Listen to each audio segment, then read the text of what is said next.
Ladies and gentlemen, welcome back to the Ironworker Gaming channel. There are currently 8 exotic hand cannons available in Destiny 2. Well, 9 if you count Ariana's Vow, but that takes special ammo, and I'm gonna leave it out of the conversation for this one. And of the 8 we've covered, well, all of them at one time or another on this channel. So I figured that means it's time to rank them. A few points to touch on first, this list is gonna be for use in the Crucible. A PvE ranking list may look very different, and while I do thoroughly enjoy both facets of Destiny 2, the Crucible is where I tend to hang my hat. Secondly, this is my list, and these weapons will be ranked accordingly. Everyone's looking for something different out of a gun. Everyone views varying aspects of a weapon's utility differently, and not everyone shares the same playstyle when competing in the Crucible. So if you don't agree with my list, that's totally fine. Differing points of views make for great conversation. And heck, a few weeks down the road, I may disagree with myself. But if at any point in time during the course of this video you find it enjoyable, feel free to hit the like button. And if you're as infatuated with the weapons of Destiny 2 as I am, you'd feel right at home subscribing to the Ironworker Gaming channel. But starting things off with my least favorite exotic hand cannon, and working up to number 1, let's get into it with number 8.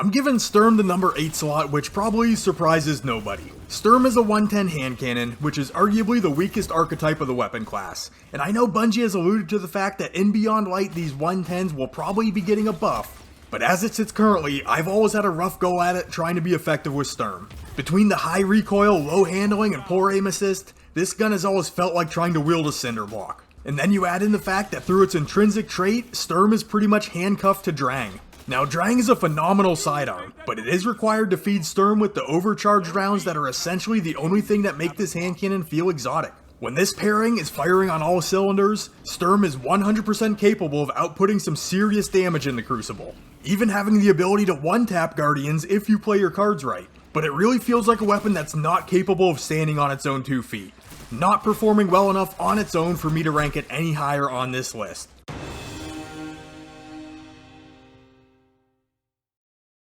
Now, the next couple of weapons on this list were really hard for me to shuffle out, because on any given day, I might pick one over the other. But I gave the number 7 slot to Crimson, because no matter how hard I tried, I could just not get a good handle on this gun in PvP. Which kinda is a shame because it's a hand cannon that's capable of some amazing things. You get a kill with this weapon, and it heals you. You score a precision kill, and it refills your magazine, making this weapon a monster in the Rumble playlist. The overall survivability with this weapon it cannot be denied. And really, for those who develop a good feel for it, Crimson is a great option for any playlist.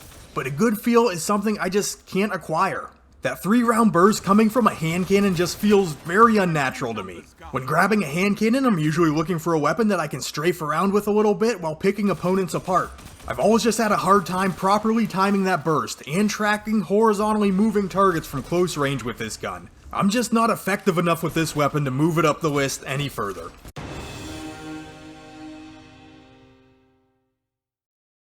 The Last Word is another absolutely amazing hand cannon that is incredibly strong.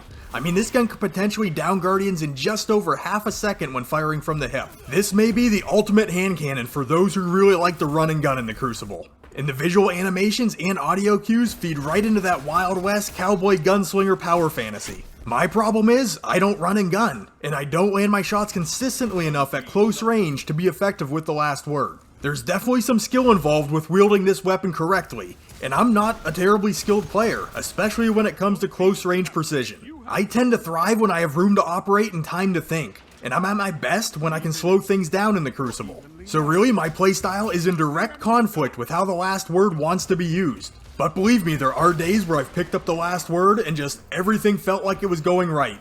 Unfortunately, those days are few and far between, so that's why the Last Word is sitting at number 6 on this list.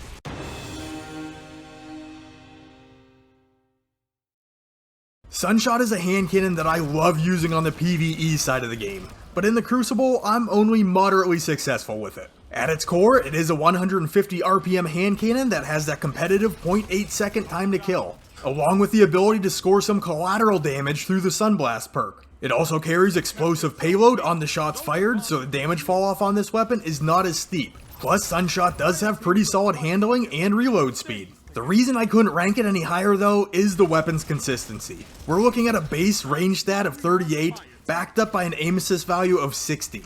Neither stat is all that good, especially the aim assist, since most 150 RPM hand cannons are sitting in the high 80s or low 90s when looking at this stat. But that can be pushed up even higher through perks. With Sunshot, the catalyst does help, but basically, what you see is what you get. And what you get is sadly a hand cannon that just isn't doing a whole lot in aiding you in landing your shots.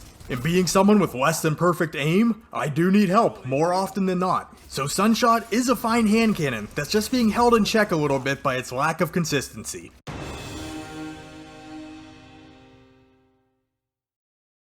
I wasn't too hot on Lumina at first, but the more I played with this weapon, the more I started to take a shine to it. We're dealing with another 150 RPM hand cannon, but unlike Sunshot, the stats line up a little better across the board when compared to other hand cannons sharing the same fire rate, thus eliminating any real consistency issues. The whole concept behind this weapon is really cool also. It's the one true support weapon in Destiny 2, giving you the ability to heal your teammates. But not only does slapping your buddy with one of Lumina's noble rounds heal them, it gives you both a 10-second window with a 20% damage buff. And this buff is not just applied to Lumina, but any weapon that you swap to, making for some seriously strong combinations and interesting builds. The only reason this weapon wasn't ranked higher on the list is because I'm predominantly a solo player. And while it is still a very strong and useful hand cannon when running solo, using this weapon inside a fire team makes it feel much more rewarding. Actually communicating with teammates like "buffs on you, go get 'em," or seeing a friend at low health disengaging from a gunfight, shooting him with noble round and being like, "I gotcha, get back in there," really adds a dynamic to Lumina that isn't present as much when you're running by yourself.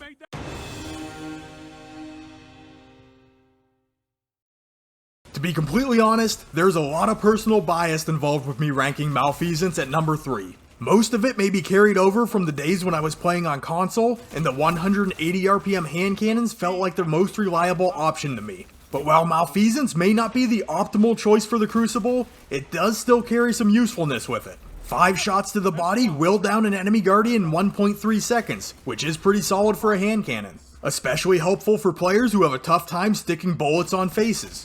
Plus, Malfeasance has best-in-class handling, with the second best reload speed, and a 15-round magazine. The exotic capability of this weapon allows you to embed your shots into enemy players. And once you hit that enemy player with 5 bullets, all 5 of those shots will detonate at the same time. And these shots do linger for a little bit, so you could land 3 shots, momentarily disengage and pop back out to finish them off, even if your target has started regenning their health. Also, it is surprisingly strong against supers, since we're talking about a 180 RPM pea shooter. And while it's not terribly competitive and certainly does not find itself in the meta, it's a gun that I thoroughly enjoy using every time I pick it up.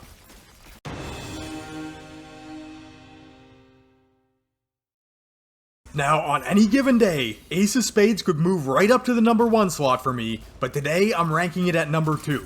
This is a hand cannon that lines up almost perfectly with the way I like to play in the Crucible. Being a 140 RPM hand cannon at base, it does not kill as quickly as the 150s, and it's not as snappy or agile. But it is a little more stable and has a very high range stat, resulting in extremely accurate shots. It's really not a gun that's going to fit all that well with an extremely aggressive player, which is totally fine by me because I'm more on the passive side. Ace feels phenomenal though when you have room to operate, time to think, and a window to anticipate enemy movement. Essentially, you're playing chess, not checkers when you're using Ace, and I really like that feeling.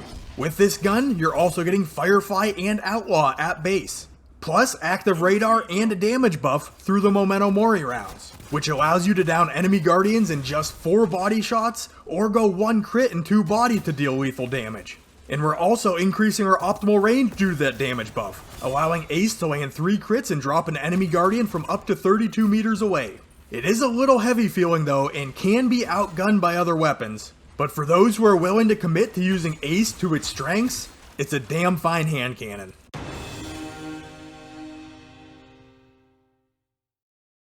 Well, I mean, it's Thorn, perhaps the most powerful and iconic hand cannon that the game of Destiny has ever seen. Thorn it has a lot going for it. It's a 150 RPM hand cannon with that 0.8 second time to kill, but the rounds fired from Thorn over-penetrate targets. Also, they apply some burn damage, which gives you free information about a target's movement, as well as allowing you to output slightly more damage than any other 150 RPM hand cannon at base. And while it does still have that 0.8 second time to kill, it will deal lethal damage with 2 crits and 1 body shot. And all that is before we get the damage buff rolling. When we drop an enemy guardian, we can pick up their remnant, we get rounds loaded back into the magazine, and then through the damage buff, we can down enemy players in just 3 body shots. But also, you can secure 2-tap crits on a guardian that's running 5 resilience or less.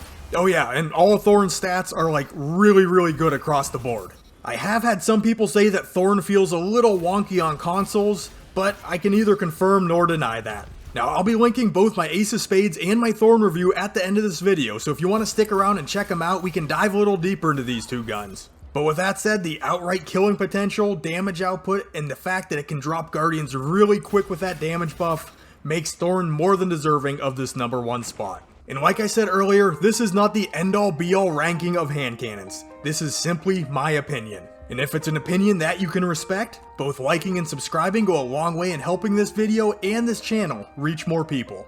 You could follow Ironworker814 on Twitch. I don't stream all that often, but if you drop me a follow, you'll get notified whenever I hop on. I do have a severely neglected Twitter account if you'd like to follow me on there, but the best way to contact me is simply to comment down below. I will be sure to get back to you. And with that, I'd like to thank you for taking the time out of your day to check out this video. You guys are awesome, and I will catch you on the next one.